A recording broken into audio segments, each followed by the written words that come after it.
040, Lair. The party of adventurers peered through the hole in the shattered wall at the bottom of the mine. The soft light of two magical orbs stopped, barely a meter into the opening. Val sent his orb through the hole, revealing a tunnel built from square bricks of some dark stone. There was a burned-out torch lying on the floor, just on the other side of the hole. "Well, here we are. Shall we?" asked Jameis. "Yup," Carten said, jumping down into the tunnel and landing on the tiled floor with a clank. Val shot Rain a look.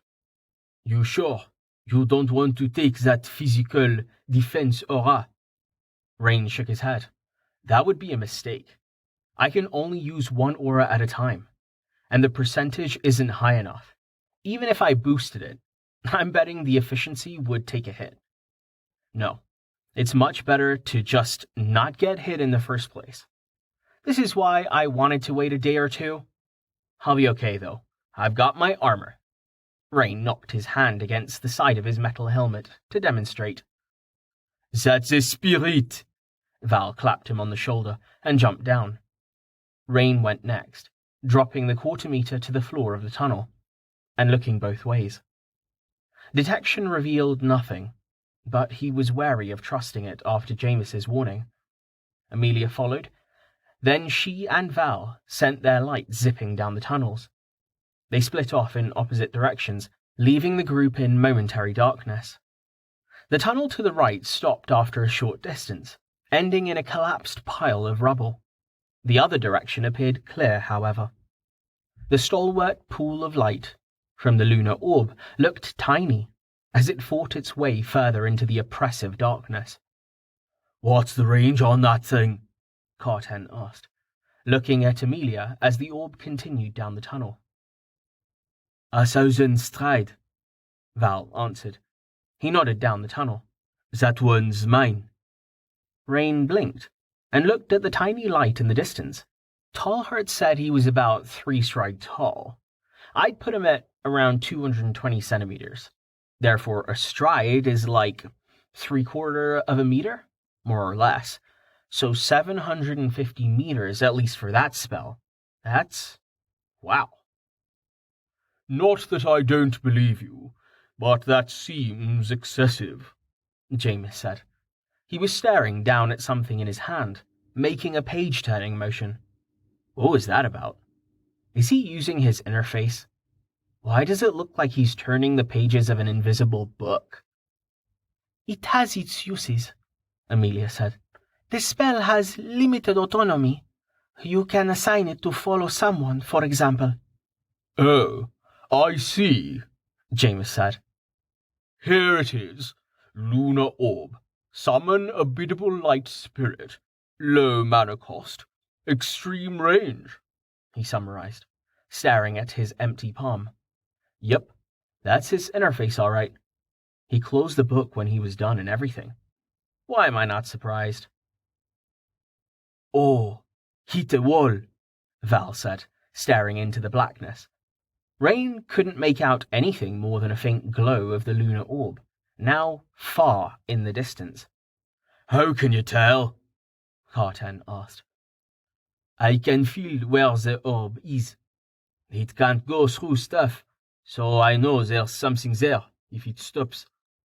Maybe it's not so useless after all," Carten said. "Well, let's get going then. Rain, velocity." "Don't waste mana," Amelia said, shaking her head. "Oh, but I want to get to the good part," Carten whined.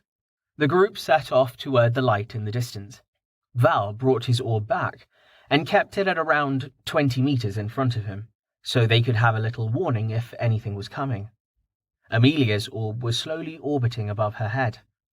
The tunnel ceiling was high, but still within the range of the light. Rain was periodically canvassing it for slimes, as Carten led the way down the passage. Can't forget to look up. The group crept on like this for quite a while in silence. The darkness was really starting to weigh on Rain's nerves. If the others were affected by the atmosphere at all, they didn't show it. Val in particular just looked eager to reach the lair. "Aye, there it is," Carten said abruptly, pointing ahead. Rain followed his finger to see that the light of the orb in front of them had stopped at a dark, translucent barrier blocking the tunnel. The output of the lunar orb seemed to fight against it, fizzing into grey smoke as it met the magical barrier. "That's the lair?" Rain asked. "Yes, clearly dark aspect," Jameis said. "How do we get through the barrier?" Jameis paused to consider. "From what I'm told, you just walk through it." "From what you were told?" Rain said, incredulous. "You've never been in a lair before. I know I'm not one to talk, but—" "I had my awakening in the Badlands," Jameis said with a shrug. "I've heard all about them from Starvo, though." "Same," Carten said. "The Badlands bit, anyway. No idea what a Starvo is." "Starvo is a who, Carten, not a what." Carten laughed. "That's a joke, Jameis." "Are we going in or not?" Val said, cutting off Jameis's response. Wait, Amelia said. The group turned to look at her. if none of you have been in a lair before, there are some things you should know. "I think we can figure it out," Val said. "No, Val. Just no. Go ahead, Amelia," Rain said. He was getting a little tired of the man's overconfidence. Someone was finally going to explain something to him ahead of time for once, and he wanted to hear what she had to say. Rain is right. You should listen to me if you want to stay alive, she said. "Bah, we know what we're about," groused Carten. "I don't need someone telling me how to walk through a shimmery wall. What makes you an expert anyway? Sure, you've got a good grip, but—" Carten trailed off as Amelia wordlessly pulled out her Adventurer's Guild plate, letting it fall outside of her tunic.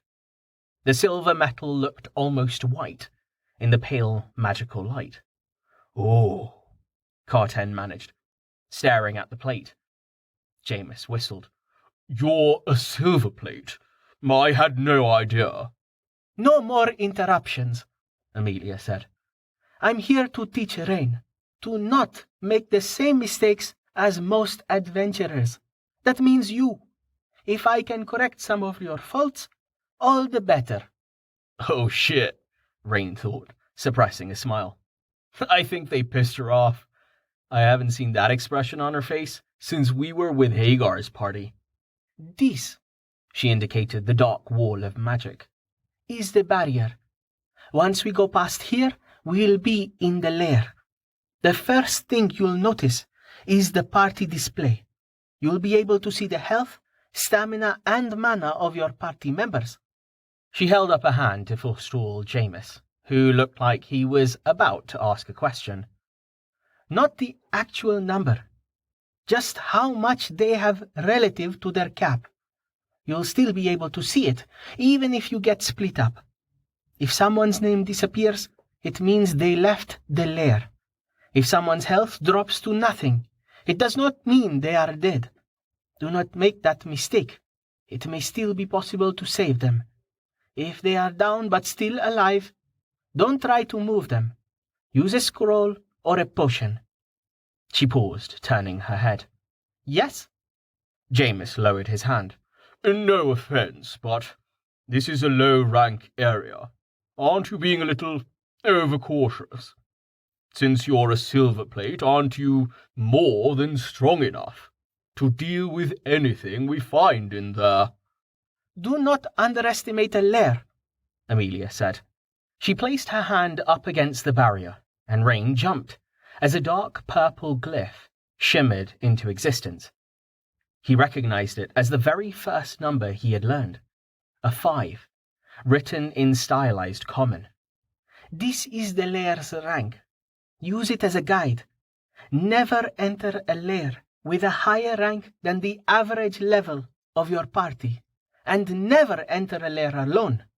Don't assume that the lair's rank is that of the highest monster you can find inside. It is not. Watch your positioning, and be careful about friendly fire. Use your environment to your... Amelia stopped and sighed. What? Val lowered his hand. How are you supposed to get stronger if you never take risks? With hard work, caution, and preparation, Amelia said, annoyance clear in her tone. This all seems like overkill, Val said. It's a dark lair, and I use light magic. I'll blow them all away in one hit. And when you run out of mana? Jameis asked, raising an eyebrow. That's what Rain's for. Also, weren't you on my side? She's convinced me. What can I say? Jameis shrugged. We do it by the book. Fine, Val said with an enormous sigh. He looked at Amelia. We'll do it your way. At least until we find a blue, that is. Then we do it my way. I get to fight it alone. Amelia sighed. You're going to get yourself killed.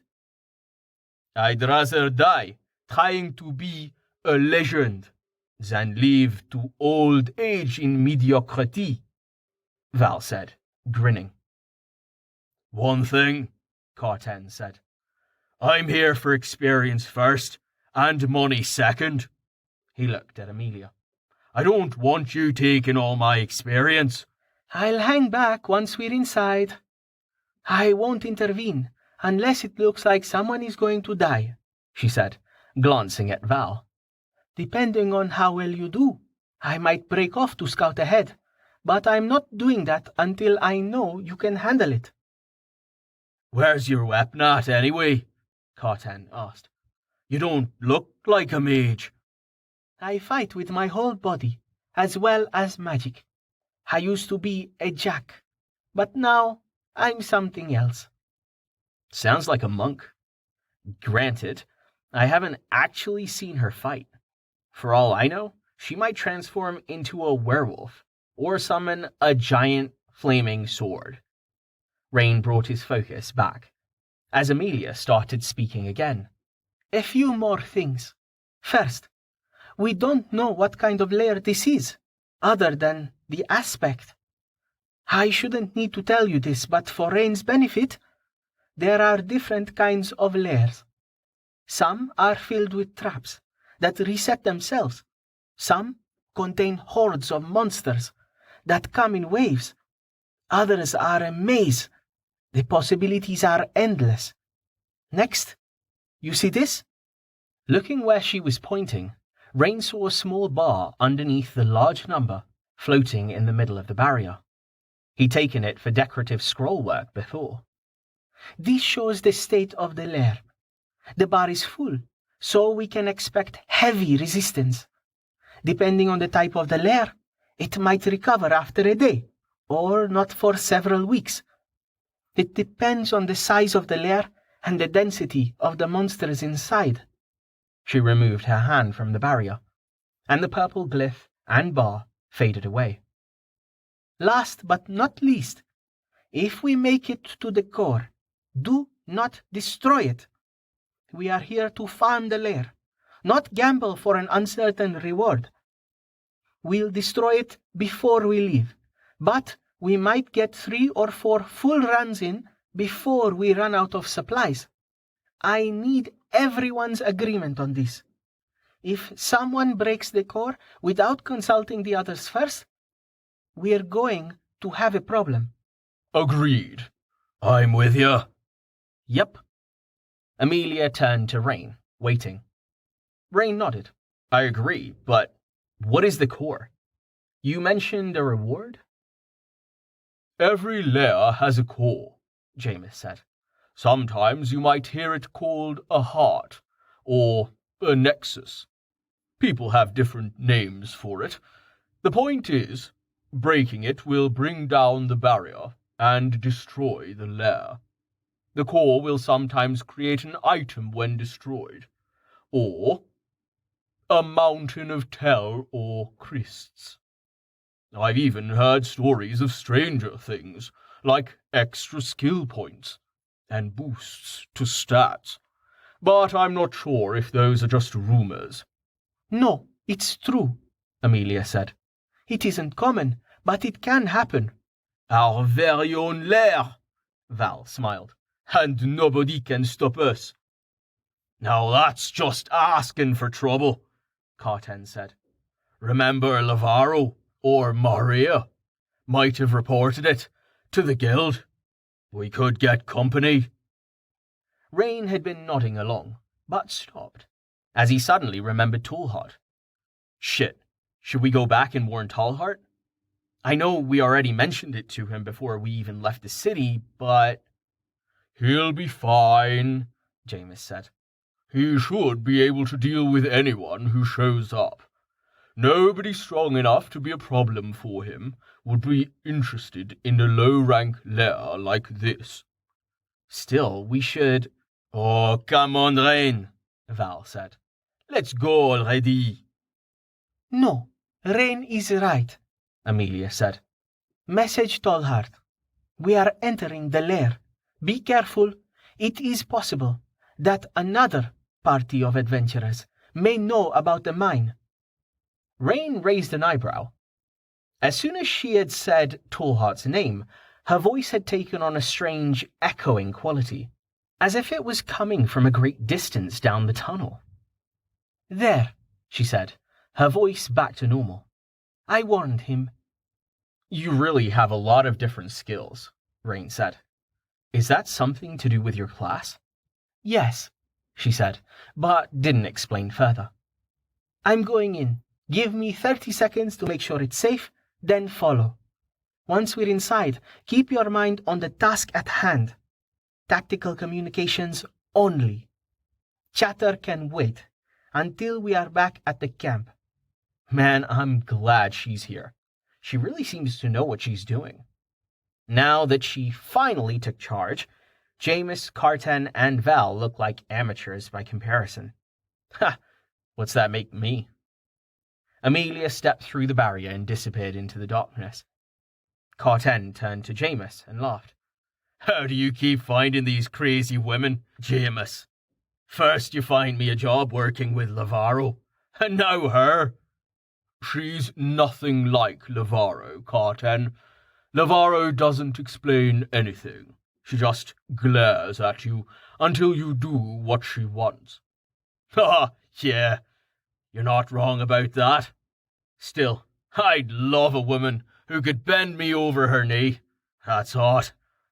Think I've got a shot? Not a chance, Val said, placing his hand against the barrier. The glowing purple number reappeared, but instead of the scrollwork bar below it, another glyph appeared, one Rain didn't recognize. Huh. Val inspected the glyph for a second, then nodded and pushed through the barrier. As he passed through, the light from his spell winked out abruptly, leaving them in darkness.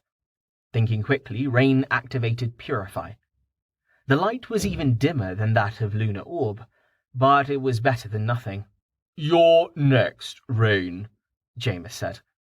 Rain steeled himself, then placed his hand on the barrier. To his surprise, instead of the common glyph of 5, a stylized Arabic numeral formed instead, as well as a small circle, with 100% written within it. The depths is that symbol, said Carten, staring at the 5. Just a number, Carten. Looks like the barrier adapts to the person. These are the glyphs we use in my language, Rain said. Curious, Jameis said. Anyway, go on, Rain. We'll be right behind you. Rain took a deep breath, held it, then stepped through the barrier. The magic was cold against his skin, but fortunately the barrier wasn't very thick. He stepped out into a small room, with an arched stone ceiling around 3 meters overhead. Before he could register much more than that, A strange sensation pressed against his mind. He felt something give way, and a new panel appeared in front of him in a burst of static. Unnamed Lair, E492C, 91F, rank 5, 100%. Party, Amelia, health 100%, stamina 99%, mana 99%. Val, health 100%, stamina 90%, mana 95%. What the heck was that pressure? Rain decided not to dwell on it, quickly resizing the window so it didn't fill his entire view. He'd customize it to be a bit more unobtrusive once he took stock of his surroundings. Getting it out of the way was enough for now. Jameis and Carten came through the barrier as Rain looked around the room. Their names were added to the party menu as they entered.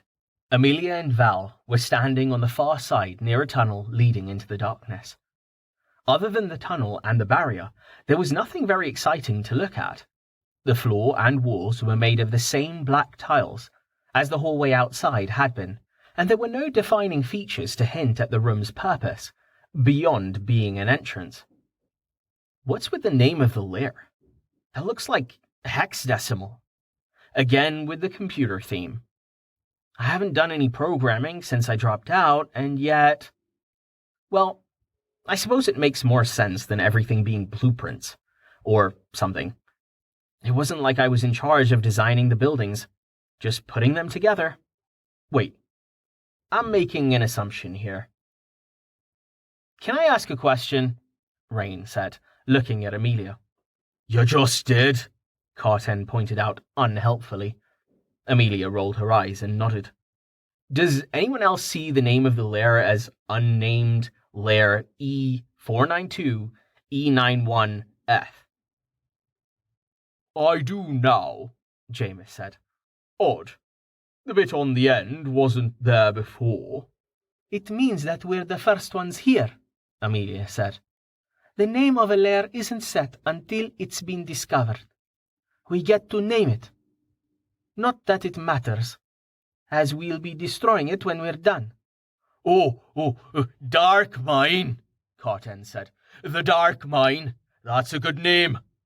As Carten said this, Rain watched the heading of the new panel fuzz and change, spelling out the title Carten had selected. Don't you think that's a bit too on the nose, Carten? Jameis said. How about something like Everdeep Fortress or The Glooming City? The first one's not bad, Val said. The title on the panel fuzzed again, changing to match. What? No, I like mine better, Carten said. Change it back. Enough, Amelia said. What did I say? Stay focused. No, this is important, Carten protested. Be quiet, or I'll bend you over my knee, Amelia said with a knowing smirk. Oh my, Jameis said. I believe she heard you, Carten. I guess the barrier doesn't block sound. Rain laughed, as Carten turned beet red and looked down at the floor, swearing under his breath. Okay, enough screwing around, Amelia said. Carten, in front, be ready for anything. Check for traps. The rest of you, stay a little ways back, and be ready to fight if something comes. Remember to conserve your mana and stamina. She looked back at Carten. And stay quiet. Carten grimaced and moved to the front, waiting for the others to get into position before he started to creep down the tunnel, shields held at the ready. Val sent his orb floating in front of him, the light revealing the unadorned black stone of the passage. Jameis went next, and Rain followed, carrying his staff lifted off the ground to avoid the sound of the wood striking the stone as he walked. Belatedly, Rain realized that he was still using Purify.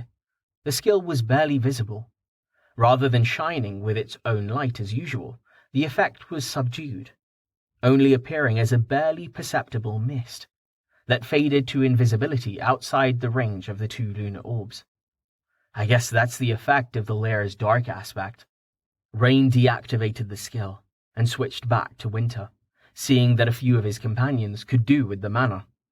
He messed around with the new panel, removing the blue background and converting his companions' vitals into bars, like his own. He shrunk them down and arranged them on the left side of his field of view, where they wouldn't get in the way. The Lair info got the same treatment. He broke it away from the party information and moved it over to the bottom right. He darkened all of the elements of his HUD, decreasing the brightness and transparency until they didn't distract from his gloomy surroundings. The interface didn't light his environment at all, but it was perfectly capable of destroying his night vision. His eyes slowly reacclimatized to the darkness in the absence of the brilliant blue panel. The Lair was dead silent as they moved down the tunnel, only the sound of Carten's metal-shod boots breaking the oppressive stillness. Suddenly, Carten came to a halt, motioning for the others to wait. "Val, Amelia, kill the lights," he whispered, staring into the darkness. The orb above Amelia's head winked out, followed by Val's after a few seconds, plunging the tunnel into complete darkness. Brain gulped. He couldn't see a single thing. "Thought I saw something ahead," Carten whispered. "Eyes in the darkness." Rain, do you sense anything? Berating himself for not doing so earlier, Rain triggered a pulse of his detection aura, searching for monsters. Immediately, he got a fuzzy signal coming from the tunnel in front of them. It was amorphous and difficult to localize, like smoke. "Something's there," he whispered, boosting the power and trying again. The signal was a bit clearer the second time, but he still couldn't get an exact lock on it. "I think it's blocking my skill somehow. I can tell it's there, but not how far away it is." "Shh, I see it," Jameis said, from somewhere to the left. Rain moved his head to the side, trying to see past Carten's invisible bulk. As he did so, he found himself looking into two red eyes, staring back at him out of the darkness. "I see it," Val said softly. "Watch your eyes." Rain blinked as a bright flash of white light lit the tunnel. There was a startled yelp, followed by the thump of a body collapsing to the ground. "Got it. Easy," Val said smugly. He resummoned his light and started walking down the tunnel, but Carten stopped him with a hand. "Stick to the plan. There could be more," the big man said. His tone was serious, in contrast to how he had been speaking before. It seemed that the reality of the situation was finally starting to get through to him. He resumed his slow progress down the tunnel. Quickly, Rain checked his notification log as he followed. "Your party has defeated Dark Hound, level 4. Your contribution, 0%. 0 experience earned." Huh? 0 contribution? Either one of the others got the credit for spotting it, or the rules are different in here. I didn't do shit against the Musk Wolf, and it still gave me less than 1%. Wait a minute. Something had been bothering him for quite a while now, but he hadn't been able to put his finger on it. Thinking of the battle with the Musk Wolf had shaken the thought loose from his subconscious and brought it out into the open. That fight was way too easy. Hagar and the others killed that thing with only a few hits, despite the fact that it was level 18 and an essence monster to boot. I'd accept that their skills did way more damage than they seemed to, but still. That wolf must have had tons of health. How the hell did they kill it so easily? Carten held up a hand to signal the party once more, as the light of Val's orb revealed the downed Darkhound. Carten stepped over it, then planted his shield in the ground. "Rain, do the thing," he said, looking over his shoulder. Rain nodded and activated Purify, keeping the intensity at a low level. He wanted the time to ask a question. "Amelia? Something's bothering me," he said quietly. "What?" she asked. "Did you sense something?" "No, it's sort of unrelated. Something doesn't add up." "Fine, make it quick," she said softly. Rain glanced at the slowly evaporating Darkhound before continuing. The effect of his aura seemed undiminished, even if it no longer generated light. When I first got here, Hagar and the others killed that huge musk wolf in only a few hits. Why was it so easy? Monsters aren't like us, Amelia said. They can't survive without enough mana in the air. Something like that wolf would have been weakened immensely on the surface. It would probably have died on its own eventually. Oh, Rain said. That makes sense, I suppose. So then those kin? Shh! Stop stalling, she said. Rain thought she looked a little uneasy in the dim light, but she quickly controlled her expression. I know your aura is stronger than that. Hurry up and finish. Ask your questions later. Chagrined, Rain increased the power until the Darkhound dissipated completely, leaving a single tail glistening on the ground. He picked it up and added it to the others in the bag before refastening it on his belt. Ready? He said, switching back to Winter. The group continued down the tunnel until they came to a black stone door barring their path.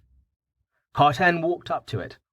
Setting one shield down and reaching for the door, Amelia hissed at him, and he paused, with his hand hovering just above the handle.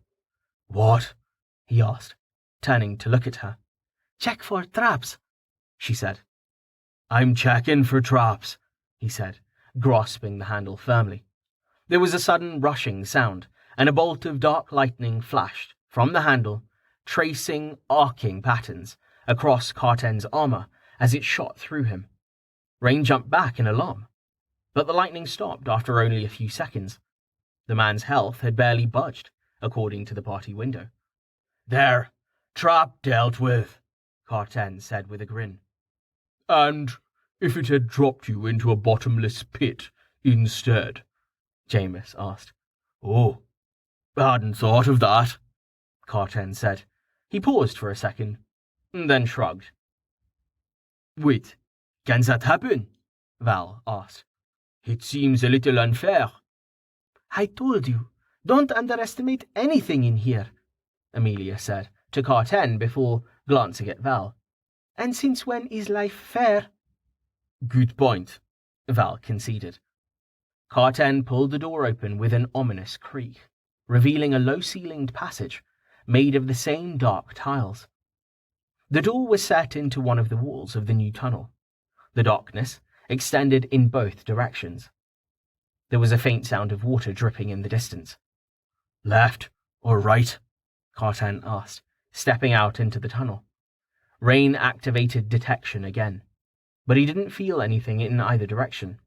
Left? He said with a shrug. You sense something? Jameis asked. Rain shook his head. No, it's just that left is always right. Huh? Carten said, blinking at Rain in the darkness. Sorry, it makes more sense in English. The word for right also means correct, so when I said... Oh, never mind. I'll explain it later. Well, why not? Left it is, Jameis said, motioning for Carten to lead the way. Rain, Amelia said, laying a hand on his shoulder. Yeah? Pretend I'm not here. You're last, so watch out behind the party and warn them if something comes. Got it, Rain said nervously. The dark passage behind him stretched on ominously, and he thought he felt a slight breeze blowing. It could just have been his imagination. He used detection again, the total lack of a response doing little to soothe his growing unease. He walked backward, following the others and keeping a lookout behind them. Amelia moved into the center of the group, but left her light trailing behind them, an action for which Rain was immeasurably grateful. Another intersection, Jameis whispered from behind him. Left again, Carten. Rain looked over his shoulder, making sure not to lose the others as he crept down the tunnel after them.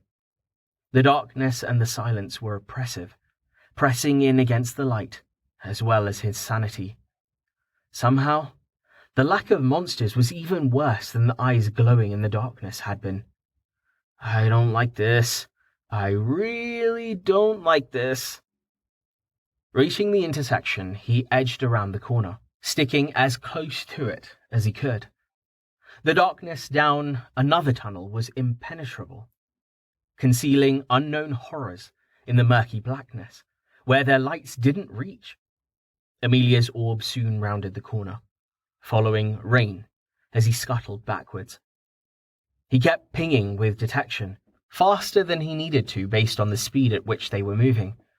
Still, there was nothing, only the darkness and the silence.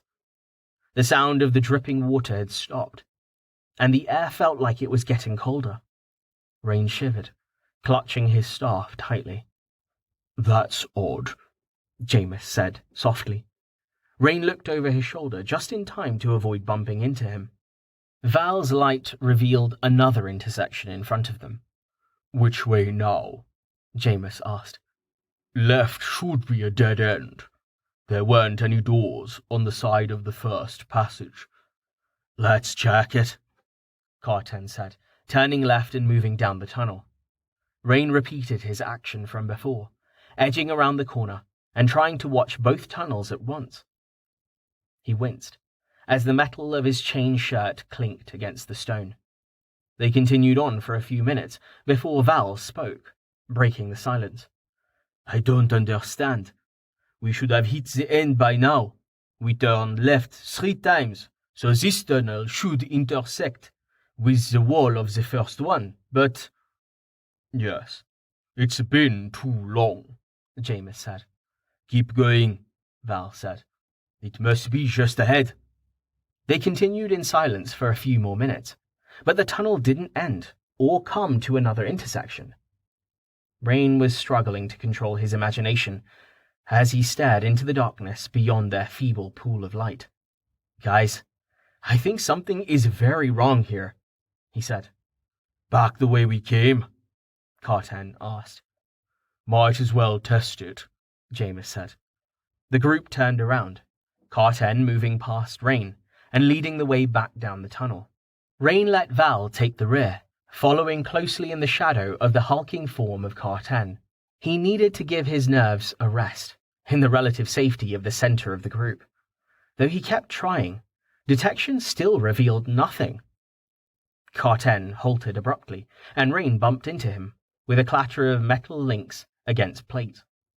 Jameis shushed him, then swore, when he saw the reason that Carten had stopped. By the pale light, Rain could see that the tunnel in front of them had turned sharply to the left. However, the passage that should have been to the right was missing. "Oh no," Jameis said. "It changed," said Val, unease clear in his voice. Rain peered around the corner, staring into the darkness. He backed up, feeling for the opposite wall that had replaced the passage they had used before. It was solid, not an illusion or a magical barrier. Suddenly, Rain caught a signal on his detection aura, coming towards them down the tunnel. Guys?" he whispered urgently. "Something's there." He snapped his head back towards where Val was standing, as he got another hit, then another, and another. The signals were rapidly closing in from both directions. Rain strained his ears, faintly making out the sound of nails clicking against the stone of the floor. In the darkness, a pair of red eyes flashed open, staring straight at him. A wailing howl shattered the silence, and dozens more sets of eyes blinked open, burning like angry coals in the darkness. They were coming.